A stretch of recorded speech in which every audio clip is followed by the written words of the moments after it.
Hello and welcome to this tutorial for the game Sprawlopolis. Since this game has a quick setup, I'll do that here instead of in a separate video. Here's how you get it ready to play. I'll be setting it up for 3 or 4 players. Take out all the cards and shuffle them.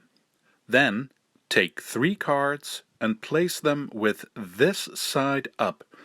You will use these at the end of the game, so you can put them somewhere on the side. Then decide who will be the starting player. Give 3 cards to that player and 1 card to every other player. The rest of these cards can go somewhere close with this side up. Done! That was the setup. Next, how do you play? This is a cooperative game, so you'll be playing together to beat the game. You are going to keep playing until there are no more cards, and then the game is over. Take out the scoring pad and start the scoring process. But again, you play until there are no more cards. I'll explain how you play the game in a moment, but first I'll tell you how scoring goes. It's an unusual process. First, score basic points for your city. That goes like this. Look at what you have built. As you can see, there are 4 different colors. For every color, you check which area is the biggest. For example, if I look at green, I can see that this is the biggest green area in the city. That means for green, I score for this bit. I get 1 point for every section. It's 3 sections big, 1, 2, 3, so I get 3 points for green. Do this for every color, blue, gray, and brown. Count up all those points. And then you lose 1 point for every road that you have. You can see this is one longer road. That counts as 1 road. So that is only 1 minus point. This small one is also 1 minus point. Then subtract all your minus points from the points that you scored for the colors, and that is your basic score. So plus points for the biggest areas in a particular color, and 1 minus point for every road.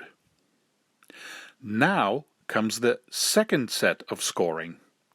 At the start of the game, we set apart these 3 cards. As you can see, they've got something written on them that says what you get points for and minus points. Do this scoring for all the 3 cards. When you're done, count up all the points that you scored for these 3 cards.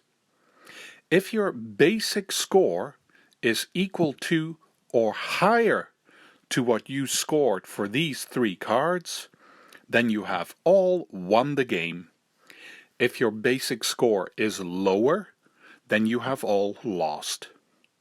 So again, you have your basic score and your score for these 3 cards. Your basic score has to be equal to or higher than what you scored with these 3 cards. That is scoring at the end of the game. And the last part of this tutorial. What do you do when it's your turn? That's easy. You will have 1 card in your hand. The player that just ended her or his turn will give you 2 cards. So now you have 3. Choose one of your cards and place that somewhere by the other cards that are already on the table. Since you're working together, you can discuss with the other players. When you've placed your card, you give the other 2 cards that you didn't use to the next player, and you take 1 new card from the deck. That's it. You have 3 cards to choose from, place 1 on the table, and pass the other 2 to the next one, and take a new card. A few rules on how you place these cards. 1. You must always place them horizontally, but you can turn them the other way around if you want. 2. You must always make the cards touch against at least one side.